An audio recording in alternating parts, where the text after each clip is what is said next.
Welcome to TS1 news channel. ఈరోజు ఒక దళిత నాయకుడు 1989లో ఒక జనరల్ టికెట్లో 150 ఎకరాల భూస్వామి మీద గెలిచిన ఒక మార్గ బిడ్డ మన ముందు ఉన్నాడు. ఆయన ఎవరో ఒకసారి ఆయన డీటెయిల్స్ తెలుసుకుందాం. నల్గొండ జిల్లా పియపల్లి మండలం దుగ్గ్యాల గ్రామానికి చెందిన ఆడేపు నరసింహ గారు పెద్దలు మన ముందలు ఉన్నారు. అంటే వర్గీకరణ అంటే MRPS పుట్టక ముందే తను సర్పంచ్గా పనిచేసిండు. అప్పటి ఉన్న పరిస్థితుల ప్రభావం మరి అప్పుడు భూస్వాములు గెలిపించిన ఆ మూమెంట్ ఎట్లున్నదో ఇప్పుడు వర్గీకరణ సాధించడం కాబట్టి ఇప్పుడు వర్గీకరణ సాధించడం తర్వాత మన పిల్లల భవిష్యత్తు గురించి ఎలా ఉండాలి విధి విధానాలు తెలుసుకుందాం. ఇప్పుడు పెద్దలు ఆడేపు నరసింహ గారు మన ముందలు ఉన్నారు. నమస్తే పెద్ద మనిషి. నమస్తే. బాగున్నావే? బాగున్నా. అంత నిమ్మలేనా? అంత నిమ్మలే. వర్గీకరణ అయినందుకు ఎట్లా ఉంది మీ మనసు అంతా? నా మనసు 100% అంగీకారంగా ఉంది. ఓకే, పర్వాలేదు అనిపిస్తుంది. సరే, మీరు మీ జననం ఎక్కడ, మీ ఊరు ఎక్కడ, మీ జిల్లా ఎక్కడ ఒకసారి చెప్పండి. పెద్దడిసెల్లపల్లి మండలం, నల్గొండ జిల్లా. పెద్దడిసెల్లపల్లి మండలం పక్కన దుగ్గ్యాల గ్రామం మాది. దుగ్గ్యాల గ్రామం. మీరు ఎంతమంది అన్నదమ్ములు, ఎంతమంది, మీ ఫ్యామిలీ కుటుంబ వివరాలు చెప్పండి. మేము మా అమ్మకు సంతానం 2 ఆడోళ్ళు 2 మగోళ్ళు. నేను మగోళ్ళు అంటే పెద్దోడిని, నా తర్వాత తమ్ముడు, 2 అక్కలు పెద్దోళ్ళు. మీరు మాదిగ కుటుంబంలో పెట్టి మీకు రాజకీయ వైపు ఎట్లా అడుగులేయాలనిపించింది? అంటే నేను 18 ఏళ్ళకే కమ్యూనిస్ట్ పార్టీ సభ్యత్వం తీసుకున్నా. 18 ఏళ్ళకే కమ్యూనిస్ట్ పార్టీ అంటే సిపిఐ సభ్యత్వం తీసుకొని దేవరకొండ సుత్తెకొడవలి పైపు, ఇనుప పైపు తీసుకొని సుత్తెకొడవలి వెల్డింగ్ చేయించుకొని బస్కి వేసుకొని అంగడిపేట గేట్ కాడ దింపుకొని ఈ భుజం మీద ఆ భుజం మీద దుగ్గ్యాలకు మోసుకుపోయి పాతి 70 మంది కమ్యూనిస్ట్ పార్టీ సభ్యులను చేర్పించిన. ఆ సుత్తెకొడవలి పైపు తీసుకుపోయి పాతి దానికి నీళ్లు పోసి పెంచి పెద్ద చేసి జనాన్ని కూడా సభ్యులను కూడా చేర్పించి జీతగాళ్ళ స్ట్రైక్ పెట్టి జీతాలు పెంచి కూలి వాళ్ళ స్ట్రైక్ పెట్టి కూలి పెంచిపించి 12 షేర్ల జీతం 12 షేర్ల జీతం మగ మనిషికి. ఆడి మనిషికి యాసంగి కూలి పోయిపోతే షేరోడ్లే పచ్చొడ్లు షేరోడ్లే వేసేది కూళ్ళు. ఆ కూలి వాళ్ళ స్ట్రైక్ పెట్టి 2 షేర్ చేసినాం. 12 షేర్ల జీతం స్ట్రైక్ పెట్టి 3 గుంటలు చేసినాం. మళ్ళా సంవత్సరం మళ్ళీ స్ట్రైక్ పెట్టి 4 గుంటలు చేసినాం.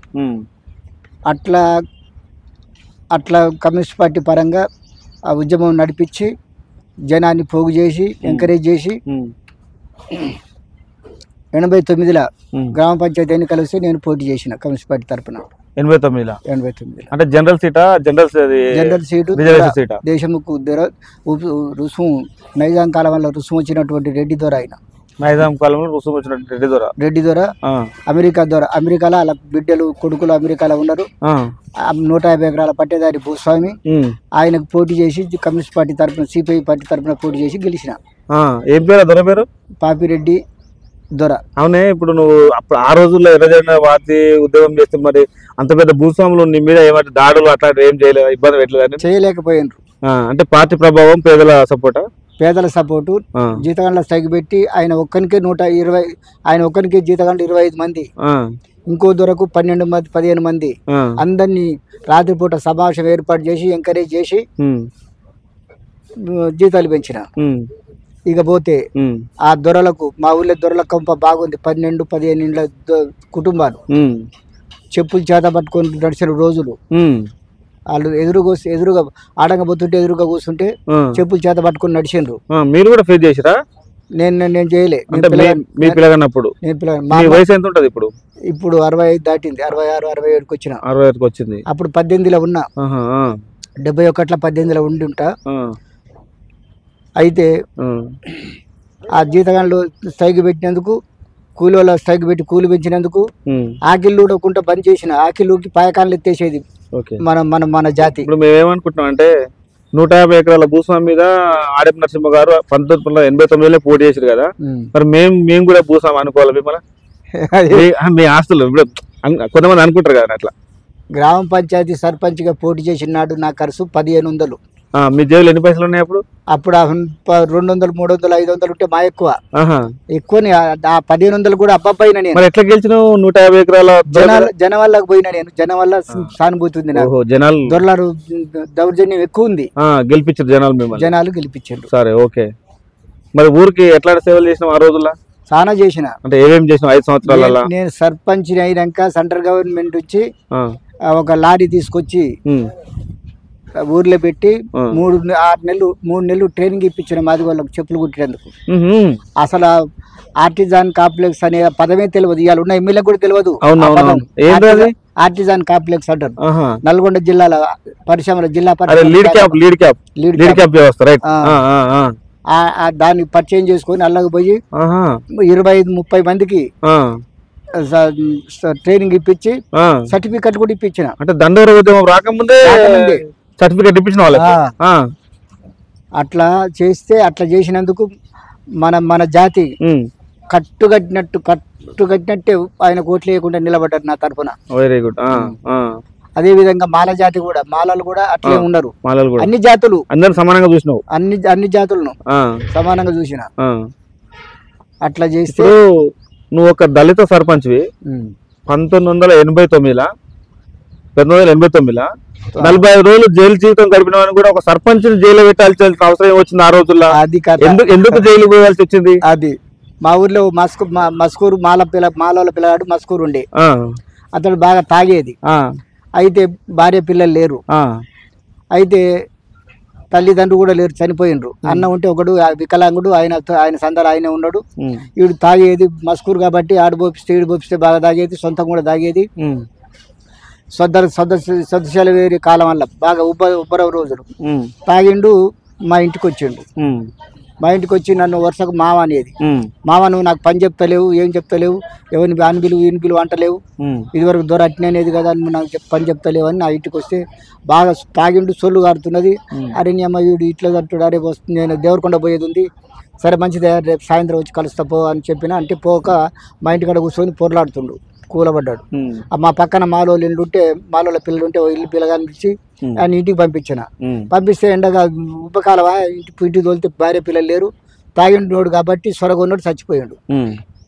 చనిపోతే మా ఊర్లో పోలీస్ పటేల్, అప్పటి పోలీస్ పటేల్ ఉన్నాడు. పోలీస్ పటేల్ పోయి పటవారికి వచ్చిండు. వేమన్ రెడ్డి అంటాడు. పటవారికి వచ్చి ఏం చెప్పిందంటే వాళ్ళ అన్నకు వాళ్ళ అక్కలకు ఏం చెప్పినట్టు మీరు మస్కూరు కాబట్టి చంపిండని కేసు పెడితే డబ్బులు వస్తాయని వాళ్ళకు చెప్పిండు. చెప్తే వాళ్ళు వచ్చి ఇక వాళ్ళ అన్న వచ్చి నా కాడికి వచ్చిండు సాయంత్రం. మామ మరి మా తమ్ముడు చనిపోయింది ఎట్టనే అంటే 1500 రూపాయలు ఇవ్వంటే 1500 ఇచ్చిన. సారీ కాదు 150 రూపాయలు ఇచ్చిన దానకర్య లేకుంటే. ఇచ్చిపోయి దానకర్య చేసుకున్నాడు. పోయినరు. వీడు వేమారెడ్డి అంటాడు మా పటవారి పిలిపించి, అరే అట్ట వేస్తే ఎట్లా, మీరు కేసు పెట్టిరి డబ్బులు వస్తాయి. సర్పంచ్ మీద? సర్పంచ్ అయితే వాళ్ళ పాలవాళ్ళ మీద, నా మీద, అందరి మీద. పాలవాళ్ళను 6 నుండి పెట్టిండ్రు, డీలర్ని పెట్టిండు, అలానే వాళ్ళ కులం వాళ్ళను. నన్ను అలా పెట్టిండ్రు, కేసు పుటప్ చేసిండ్రు. ఏంటంటే కేసు పుటప్ అయింది, ఎఫ్ఐఆర్ కూడా అయింది. నేను సర్పంచ్ అయినా, నా దగ్గర జావా బండి ఉంది, నేను దేవరకొండకి వెళ్ళిపోయినా. నాకు తెలియదు కేసు పెట్టి అప్పుడు మండలాలు కాలే, దేవరకొండ పోలీస్ స్టేషన్ మాకు. ఆడికి అన్నట్టు కానిస్టేబుల్ నేను తాలూకా వ్యవస్థ అప్పుడు తాలూకా వ్యవస్థలో నేను దేవరకొండలో ఉంటే నా కాడికి వచ్చి నేను ఎస్ఐ గారు పిలుస్తుండు, ఎందుకో రమ్మంటుండు అన్నాడు. అంటే నేను సరే పోయి కలిసి వద్దాం లేదు చెప్పిన. పోతే ఆడ కూర్చోబెట్టారు. ఏంటిది అంటే ఇట్లా సంగతి, మీ ఊరే మస్కూరు రోజు చచ్చిపోయిండు, నీకు చంపినాం, వాళ్ళ పాలోళ్ళు చంపినా, నీ మీద కేసు బుక్ అయింది, కూర్చోబెట్టారు. అట్లా సబ్ జైల్లో ఒక 42 రోజులు సబ్ జైల్లో ఉండి బెయిల్ వచ్చినాక బయటకు వెళ్ళినా అంతే. ఇప్పుడు నువ్వు మాదిగ పర్సన్, ఒక మాదిగ జాతికి చెందిన ఒక వ్యక్తి జనరల్ సీట్లో గెలిచినందుకు కక్ష కట్టి మిమ్మల్ని జైలుకి పంపిరా, లేక కమ్యూనిస్ట్ పార్టీ అని చెప్పి జైలుకి పంపిరా? కమ్యూనిస్ట్ పార్టీ అని ఒకటి, మా దొరకు వ్యతిరేకంగా పోటీ చేసి గెలిచామని ఒకటి, ఈ రెండు దృష్టిలో పెట్టుకొని చేసాను. అంటే ఇప్పుడు నేనేమంటాను అంటే, మండల్లో నువ్వు ఒక జనరల్ గెలిచిన మాదిగ సర్పంచ్, ఇప్పుడంటే దండోర ఉద్యమ ప్రభావం ఉన్నాయి, దళిత సంఘాలు అవేర్నెస్ వచ్చేసినాయి, బాగుంది. కానీ మండలను ఒక జనరల్ గెలిచిన మాదిగ సర్పంచ్ కాబట్టి దండోర ఉద్యమం లేనప్పుడు నీకు ఇప్పుడు ఈ ఈ ఈ వ్యవస్థ ప్రభావం ఏ విధంగా ఉండేది నీ మీద? అంటే వ్యవస్థ ప్రభావం అంటే నేను ఇట్లా ఇట్లా ఇట్లా చులకనగా చూసేదా, ఆఫీస్లోకి పోతే నువ్వు చేతులు కట్టుకుని కూర్చునేదా, లేకపోతే ఆఫీసర్కి తగ్గట్టు మాట్లాడేదా? ఏ విధంగా మీరు ట్రీట్ చేస్తారు పాలకలో? సర్పంచ్ నువ్వు అడ్మినిస్ట్రేషన్ నువ్వు ఉన్నావు, సర్పంచ్ ఉన్నావు, ఒక గ్రామ మండల ఆఫీస్కి పోయినా పని ఉంటుంది, ఎంఆర్ ఆఫీస్కి పోయినా పని ఉంటుంది, తర్వాత ఆర్డీఓ ఆఫీస్కి పోయినా పని ఉంటుంది, తర్వాత సరే మండల పనులు ఉంటాయి, ఊర్లో ప్రజా సమస్యల మీద పోయినప్పుడు మీరు ఎట్లా ట్రీట్ చేశారు? అంటే ఆ రోజుల్లో చేతులు కట్టుకొని పక్కకు నిలబడే రోజులు, సర్పంచ్కి గెలిచినా, జెడ్పీటీసీలు గెలిచినా, ఎంపీపీలు గెలిచినా చేతులు కట్టుకొని పక్కన నిలబడాలి. మీరు ఎట్లా 5 సంవత్సరాలు ఏ విధంగా మీరు గ్రామం నుంచి మండలంలో అధికారుల దగ్గర కానీ నాయకుల దగ్గర కానీ మీ పాలన కొనసాగించారు? నేను గ్రేట్గానే పరిపాలించిన. ఎట్లా పరిపాలన చేసిన? ఎందుకంటే నేను మాదిగా అని అట్లా ఇట్లా బెదిరించినట్టు పోలే. గ్రేట్ సర్పంచ్ గా దొర మీద గెలిచిండని వాళ్ళే వాళ్ళంతటి వాళ్ళే భూస్వామి మీద గెలిచిన వాళ్ళ అధికారులే నన్ను ఎంకరేజ్ చేసిండు ఎక్కువ. అట్లా గిటాన్ చేసిన, అన్ని పనులు చేసిన, ఒక్క పని చేయలేదు. గ్రామ పంచాయతీ నేనే కట్టిన, కొత్తగా అంగన్వాడీ బడి నేనే కట్టించిన.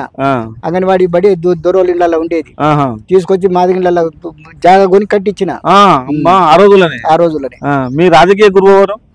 మాకు పక్కన తిరుమలగిరి ఉండేవి, నేలంటి రావణర్సయ్య అని సేటు, ఆయన మాకు రాజకీయ గురువు. వైస్ నాయకుడు మీ గురువు? అవును. ఓకే. దండోర ఉద్యమం వచ్చిన తర్వాత మీరు 89లో సర్పంచ్ గెలిచారు, 94లో దండోర ఉద్యమం వచ్చింది మైపి. మరి ఈ దండోర ఉద్యమం వచ్చినాక మీరు ఏ విధంగా ఉద్యమాన్ని సపోర్ట్ చేశారు, ఏ విధంగా ఉద్యమాన్ని పనిచేశారు? నేను మనోళ్ళు చేసిన దాంట్లో నన్ను పిలిచిండ్రు, మీటింగ్ పెట్టి నన్ను పిలిచిండ్రు. పిలిస్తే నేను ఈ ఒక పొరపాటు ఏం జరిగిందంటే వాళ్ళు నన్ను ఎంకరేజ్ చేసుకోలేకపోయినరు, నేను కూడా వాళ్ళకు సపోర్ట్ చేయలేకపోయినా మన వాళ్ళకు. ఎందుకంటే నువ్వు మాదిగ దూరమైనా సర్పంచ్ అప్పట్లో గెలిచిన కాదు, ఒక మాట. అయితే నా ఒపీనియన్ చెప్తున్నా, ఉన్నది చెప్పాలి, ఓపెన్ చెప్పాలి. నేను ఓపెన్ ఆర్ట్ కోసం వచ్చిన మీ దగ్గరికి. అయితే వాళ్ళు మనం ఇప్పటి నుంచి మాదిగాని పెట్టుకోవాలి, ఎల్లయ్య మాదిగా, పుల్లయ్య మాదిగా, నరసింహను మాదిగాని పెట్టుకోవాలి అని అన్నట్టు. అంటే నేను అట్లా పెట్టుకోలేనయా, ఎందుకంటే నేను ఇప్పుడు ఇట్లా ఉన్నా. నేను ఇవాళ చేసిన ఇస్త్రీ బట్టలు వేసుకుంటే నువ్వు నన్ను ఎప్పుడైనా పొజిషన్లో చూసినావా? నువ్వు చూసినావా? పంచ మీద చూసినావా? ఆ పంచ కట్టుకొని సెట్ వేసుకొని తెల్ల బట్టలు వేసుకొని పటేల్ లెక్క వచ్చేది అట్లా. ఓకే, సరే. మీ ప్రాంతంలో దేవరకొండ ప్రాంతం తెలంగాణ రాష్ట్రంలో అప్పుడున్న ఉమ్మడి ఆంధ్రప్రదేశ్లో వెనుకబడిన ప్రాంతం. మొట్టమొదటిసారిగా నాగార్జున సాగర్ కట్టారు. నాగార్జున సాగర్ వాటర్ మీకు అందలేదు. దాని తర్వాత అనాది కాలంలోనే దాని ఏమంటారు మీ దగ్గర ఏదో వద్దిపట్ల పుట్టంగండి లిఫ్ట్ ఇరిగేషన్ వచ్చింది. పుట్టంగండి లిఫ్ట్ ఇరిగేషన్ వచ్చినాక దేవరకొండ ప్రాంతంలో పిడ్డచల్లపల్లి ఆ మండల ఏరియాలో ఆ ప్రాజెక్ట్ ఉంటుంది. పుట్టంగండి ఎత్తిపోతల వల్ల ఎన్ని ఎకరాలకు సాగునీరు అందింది, ఎంతమంది సస్యశ్యామలంగా బతుకున్నారు మీ మండలంలో? పుట్టంగండి ద్వారా పుట్టంగండి నుంచి పానగాలు దానిక నల్గొండ అవతల పానగాలు దానిక సస్యశ్యామలమైంది మా ఊరు. మేమేమంటున్నాం అంటే ప్రాజెక్ట్ ఏమో నల్గొండ ప్రాంతంలో ఉంది, దేవరకొండ ప్రాంతంలో ఉంది, అది పెద్దచెల్లపల్లి ప్రాంతంలో ఉంది. ఈ ప్రాంతానికి నీరు తక్కువ ఇచ్చి అవతల పానగాల దాకా ఎక్కువ తీసుకుపోయినది కొంతమంది వాదన. అయితే దానికి ఎందుకు మీరు మీ నియోజకవర్గాన్ని మొత్తం సస్యశ్యామలం చేసుకోలేకపోయారు? దానికి పెద్ద ఉద్యమమే జరిగింది. చేసినాం 15 గ్రామ పంచాయతీలు బైకాట్ చేసినాం. 15 గ్రామ పంచాయతీలు 4 సింగిల్ విండోలు బైకాట్ చేసినాం. మనకు నీళ్ళు కావాలని నీళ్లు 3-5 లిఫ్టర్ల మీద కిందికి తీసుకుపోతుంది. నకరకల్లు ఎమ్మెల్యే ఆ ముసలోడి పేరే ఉండే కాదు నరరావురెడ్డి తెలివితోటి మేనేజ్ చేసి ఈ పుట్టంగండి ఇటు కాకుండా పియపల్లి కాకుండా ఆ 5 లిఫ్టర్ల మీద తీసుకుపోవాలని ప్రయత్నం చేసిండు భూమిలంగా. పోతే మేము ఉద్యమం చేసి మా పియపల్లి మండలం వల్ల 15 గ్రామ పంచాయతీలు 15 గ్రామ పంచాయతీలు బైకాట్ చేసినాం. ఎలక్షన్ వస్తే నామినేషన్లు వేయకుండా 4 సింగిల్ విండోలు బైకాట్ చేసినాం. ధర్మభిక్షం ఎంపీ గారి ఎలక్షన్ వస్తే 800 చిల్లర నామినేషన్లు వేయించినాం. ఆయన మీద మనం పిఏపల్లి నుంచి ఆయన గెలవాలని ఆయన గెలుస్తాడు, ఆయన గెలవాలి. ఈ నామినేషన్ దీనికి వ్యతిరేకంగా అంటే విత్డ్రా చేసుకోవాలి ఈ బుట్టగండికి వ్యతిరేకంగా. బుట్టగండి ఇక్కడ పడాలి కానీ అక్కడ తీసుకుపోతాడు కింది నుంచి, ఎక్కడ పెద్ద గుమ్మడి నుంచి తీసుకుపోతా ఉన్నారు. ఇప్పుడు ఈ విధంగా నీళ్ళు రాలేదు మన అక్కంపల్లి ప్రాజెక్ట్ నుంచి ఇన్స్ట్రుమెంట్ లేదు, సాయం చేయించారు మీరు పోరాటం చేసి పుట్టగండి నుంచి రావాలి. అయితే గుమ్మడి నుంచి అట్లా తీసుకుపోదాం చూసారు అనమాట, కింది నుంచి ఇంకా కింది నుంచి అట్లా తీసుకుపోవాలని చూసిండు నరరావు ఆయన మీద ఉద్యమం చేసినాం. ఆయన కమ్యూనిస్ట్ గానే సిపిఎం మీరు అయ్యా మేము సిపిఐ. అట్లా ఉద్యమం చేస్తే పెద్దటిసెల్లపల్లి మండలానికి పియపల్లి అది పుట్టంగండి పెద్ద అక్కంపల్లి జరిగింది. Okay okay. ఇప్పుడు ఎన్ని ఎకరాలకు నీరు అందుతుంది? మా మండలం కంప్లీట్ గా ఒక బారానంతు సస్యశ్యామలం, మండలం మొత్తం. ఇప్పుడు మీ ప్రాంతంలో పుట్టంగండి ప్రాజెక్టు కంప్లీట్ అయింది. ఇప్పుడు మానవ జీవన వనరులు ఎట్లా ఉండాలంటే ఒక మనిషి బతకడానికి నీరు కావాలి ఫస్ట్. ఆ మనిషి తిండి తినడానికి పంటలు పండడానికి నీళ్ళు అయితే ఖచ్చితంగా కావాల్సిందే. ప్రాంతం చాలా వెనుకబడిన ప్రాంతం, నల్లమల్ల ప్రాంతం మీది, అటవీ ప్రాంతం దగ్గర అనుకున్న కాన్స్టిట్యున్సీ. అక్కడ ఉన్న పరిస్థితుల ప్రభావంలో సరే ఈ మీ లిఫ్ట్ ఇరిగేషన్ వచ్చింది. మీ ప్రాంతం పెదర్చల్లపల్లి ఆ తూర్పు పక్క సైడ్ మంచిగా డెవలప్ అయింది. తర్వాత మిగతా మండలాలు దేవరకొండ, చందంపేట, డెండి, చింతపల్లి ఆ ప్రాంతాలకు వాటర్ లేవు వాస్తవం కదా. ఈ ప్రాంతాలు డెవలప్ కావడానికి నక్కలగండి ప్రాజెక్ట్ ఒకటి ఉంది, దాని తర్వాత డిండి లిఫ్ట్ ఇరిగేషన్ ఉంది. దాదాపు మేము చిన్నప్పటి నుంచి కూడా ఆ లిఫ్ట్ ఇరిగేషన్ల గురించి ఇంటనే ఉన్నాం, కానీ ఇప్పటివరకు అయితే అభివృద్ధికి నోచుకోలేదు. మధ్యలో కేసీఆర్ గారు కుర్చీ చేస్తా అని చెప్పారు, ఆ కుర్చీ చేసుకోలేదు, నక్కలగండి కంప్లీట్ చేయలేదు, కట్ట సగమద్దు లేచి వదిలేసారు. తర్వాత ఆ టీఆర్ఎస్ ప్రభుత్వం పోయిన తర్వాత ఇప్పుడు కాంగ్రెస్ ప్రభుత్వం వచ్చింది. కాంగ్రెస్ ప్రభుత్వం వచ్చిన తర్వాత నక్కలగండి లిఫ్ట్ ఇరిగేషన్కి 1900 కోట్లు శాంక్షన్ చేసిందన్నారు. ఆ తర్వాత డిండి నక్కలగండి ప్రాజెక్ట్కి, తర్వాత డిండి లిఫ్ట్ ఇరిగేషన్కి 6000 పైచిలకు నిధులు రిలీజ్ చేశారు. ఆ డిండి లిఫ్ట్ ఇరిగేషన్కి నక్కలగండి నుంచి వాటర్ తేవాలని చెప్పారు. అప్పుడు లిఫ్ట్ పెట్టి నక్కలగండి నుంచి నీళ్ళు డిండిలో వేయాలని చెప్పారు. ఆ డిజైన్ మార్చి ఇప్పుడు ఏదుల నుంచి ముఖ్యమంత్రి నీళ్ళు తెచ్చి డిండి లిఫ్ట్ ఇరిగేషన్కి వాటర్ ఇస్తూ ఉంటుండు. మేబీ ఆ డిండి లిఫ్ట్ ఇరిగేషన్ నీళ్ళు వస్తే దేవరకొండ, మునుగోడు వెనుకబడిన ప్రాంతాలు సస్యశ్యామలం అవుతాయి. ఇప్పుడు ఈ 1900 కోట్లు ఎట్లుంటాయి అంటే మాట వరకే పరిమితమా, లేకుంటే ఈ కాంగ్రెస్ గవర్నమెంట్ పని చేస్తుందా? ఈ 6000 కోట్ల పైచిలకు నిధులు డిండి లిఫ్ట్ ఇరిగేషన్కు శాంక్షన్ చేశారు. అసలు ఈ ప్రాజెక్టులు పూర్తి అవుతాయా, లేకపోతే మళ్ళీ ఈ 5 ఏళ్ళు అట్టనే కాలయాపన చేస్తారా? ఇప్పుడు రేవంత్ రెడ్డి గారు సరే ముఖ్యమంత్రి ఉన్నాడు, బాలు నాయక్ గారు మా ప్రాంత ఎమ్మెల్యే, దేవరకొండ ఎమ్మెల్యే. కాబట్టి ఈయన కాస్త ఆయనకు చొరవ చూపి ప్రయత్నం చేస్తే మాకు న్యాయం జరుగుతుంది. ఈ ప్రాంతానికి మునుగోడుకు, దేవరకొండ నియోజకవర్గానికి న్యాయం జరుగుతుంది. డిండి ఎత్తిపోతారు పుట్టగా అది డిండి లిఫ్ట్ ఇరిగేషన్ తోటి నక్కలగండి ఒకటి అది ఇట్లా మరి జరిగితే మా దేవరకొండ ప్రాంతం కంప్లీట్ గా డిండి కాడ నుంచి డిండి కింది భాగం నుంచి మునుగోడు దానిక సస్యశ్యామలం అవుతుంది, న్యాయం చేసినట్టు అవుతుంది. దానికి మేము బాలు నాయక్ గారికి మరి పోతే ముఖ్యమంత్రి రేవంత్ రెడ్డి గారికి రుణపడి ఉంటాం. ఖచ్చితంగా చేస్తారని నమ్మకం ఉందా పెద్ద మనిషి మీకు? చేస్తారని విశ్వాసపడుతున్నాం. నేనైతే చేస్తే మాత్రం మీ ప్రాంతాలు మా ప్రాంతం డెవలప్ అవుతుంది. ఓకే, మా ప్రాంత ప్రజలు కూడా రేవంత్ రెడ్డి గారికి రుణపడి ఉంటారు. ఓకే. అట్లాగే నిన్న మొన్ననే 4వ తారీఖు వర్గీకరణ జరిగింది కదా. మీ ఇప్పుడు కాంగ్రెస్ పార్టీ హయాంలో, మీరు కాంగ్రెస్ పార్టీలో ఉన్నారు కదా, కాంగ్రెస్ పార్టీ హయాంలో వర్గీకరణ జరిగింది. మాదిగలకు అంటే మాదిగల గురించి మాట్లాడడమే తక్కువ అన్నప్పుడు రేవంత్ రెడ్డి గారు స్వయాన దండోర ఉద్యమంలో పనిచేసిన పిల్లలే నన్ను గెలిపించారు, నేను మాదిగలకు కట్టుబడి ఉన్నా, మాదిగలకు ఇచ్చిన మాట మడమ తప్పను, ఖచ్చితంగా ఏదేమైనా సుప్రీంకోర్టు తీర్పును గౌరవించి వర్గీకరణ చేస్తా అన్నాడు. మన ఫిబ్రవరి 4వ తారీఖున చేసిండు. దాని మీద మీ అభిప్రాయం ఏంది? ఎట్లా అనిపిస్తుంది మీకు? ఆయన మాటకు కట్టుబడి ఉంటాడు అనేది ఒక మాట విశ్వాసం ఉంది. అంటే మీ మాదిగోళ్ళకా అందరికా? మాదిగోళ్ళ వరకు, ఈ వర్గీకరణ వరకు సుప్రీంకోర్టు నుంచి తీర్పు వచ్చింది కాబట్టి అదే రోజు ప్రకటన చేసిండు ఆయన. నేను దీన్ని ఖచ్చితంగా అన్ని రాష్ట్రాల కంటే 2 రాష్ట్రాల కంటే ముందర నేను అమలు చేస్తాను వాగ్దానం చేసిండు. దానికి కట్టుబడి ఉన్నాడు. ఈ రోజు వరకు కూడా అదే భావనతో ఉన్నాడు. పోతే దానికి బాలునాయక్ కూడా సపోర్ట్ ఉన్నది. ఆయన కూడా ప్యానల్ స్పీకర్ గా పనిచేసిండు ఉన్నాడు కాబట్టి బాలునాయక్ గారు ఆయనకు కొద్ది సన్నిహితం మంచిగా ఉంది. మాకు ఈ వర్గీకరణ అమలు జరుగుతుందనే విశ్వాసం అయితే నాకైతే నమ్మకంగా ఉంది. ఓకే. అయితే ఇంకొకటి ఏంటంటే ఇప్పుడు ఈ మాలోళ్ళు ఉన్నారు కదా మీ ప్రత్యర్థులు, అంటే ఎస్సీలలో 2 కులాలు ఉంటాయి, మాలోళ్ళు మాదిగోళ్ళు. ఇప్పుడు మాలోళ్ళు మల్లయోధులు అని మేమే భూమి కట్ట ముందు పెట్టామని వాళ్ళు చెప్పుకుంటారు. మీరేమో మేము జామమంత్రి మహారాష్ట్రలో మేమే భూమి కట్ట ముందు పెట్టామని మీరు చెప్పుకుంటారు.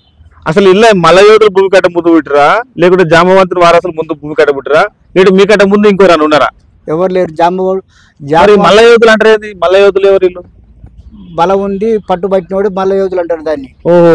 కానీ సరే ఆయనకి బలం ఉంది పట్టుబట్టిన, కానీ జాంబవంతుడు భూమి కంటే 6 నెలలు ముందర పుట్టిన శాస్త్రం చెప్తున్నది. మన జాతికి సంబంధించిన సింధోళ్ళు డక్కలోళ్ళు చెప్తారు. శాస్త్రం ఉంది, కమ్మల మీద, తాటి కమ్మల మీద శాస్త్రం ఉన్నది. మనోడే జాంబవంతుడే ముందు భూమి కంటే ముందు పుట్టిండు, 6 నెలల ముందు పుట్టిండు అనేది చెప్తారు. ఇంకా ఈ వ్యవస్థల బ్రహ్మనిజం వచ్చినప్పుడు పెళ్లిళ్ళు జరుగుతున్న సమయం వల్ల జాంబవంతుని కూతురు అరుంధతి, అరుంధతిని ఎవరు పెళ్లి ఆడినరు అంటే వశిష్ఠుడు బాబనిజం సంబంధించినటువంటి వాళ్ళు. ఇవాళ ఎవరు పెళ్లి చేసినా, ఏ బాపనైనా పెళ్లి చేసినా పురోహితం కాడ పోయి పెళ్లి చేస్తే గొల్లాయన కాడ, సాగలాయన కాడ, కుమ్మరాయన కాడ, కమ్మరాయన కాడ, రెడ్డి ఆయన కాడ, ఎవరి కాడ పెళ్లి చేసినా అరుంధతి తెల్లారుదామని అరుంధతి సుఖ చూపిస్తాడు పెళ్లిగా అయిపోగానే. అరుంధతి ఎవరంటే జాంబవంతుని కూతురు. అంటే ఇప్పుడు మాదిగలకు బ్రాహ్మణులకు సంబంధం ఉన్నట్టేనా? ఉన్నది. అంటే మాదిగల బిడ్డను బ్రాహ్మణులు చేస్తారా? చిందాయన వచ్చి బ్రహ్మణులు అంటారు, కానీ బ్రహ్మణులు నా ఇంటి పెద్దల్లుడు తక్కతాలేని వేస్తాడు. ఒకసారి ఒక్కొక్క శరణం అయితే పెద్ద మంచి కాడేది మేడేది నాది రెడ్డి, నీ కవ్వానికి ఉన్నది నాది రెడ్డి. కవ్వానికి అంటే నడి ఇట్లా కళ్ళని సల చేస్తారు కదా, దానికి 6 కూడా మనదే. కాడికి ఉన్నది మనదే, నీ కవ్వానికి ఉన్నది నాదే. కాడేది మేడేది నాది రెడ్డి, నీ కవ్వానికి ఉన్నది నా రెడ్డి. ఏదయ్యా కులం ఏదయ్యా, నీ ఎక్కువ కులం అంతా తక్కువ చేశాను, ఏది రెడ్డి కులం ఏది రెడ్డి. బ్రహ్మణులు అంటారు, కానీ బ్రహ్మణులు నా ఇంటి పెద్దలుడు తక్కతాలెల్లేని సింధోడు పాట పాడితే, నేను సర్పంచ్ అయినాక నడి బజాట్ల టెంట్ వేయించి సింధోలను ఆట ఆడిచ్చిన. ఒకడేమో బ్రహ్మణేశం, ఒక ఆయన కత్తి పట్టుకొని పెద్ద కత్తి, చిన్న కత్తి పెద్ద కత్తి నాదే, సింధుకు మనగా నేనే సింధు ఆయన పాట పాడుతుంటాడు. అప్పుడు బాబనాయన ఉరుకొస్తుంటాడు. అట్లా సింధు నాటకం ఆడిపించింది ఆడపి నరసింహ దుగ్గ్యాల కాడ.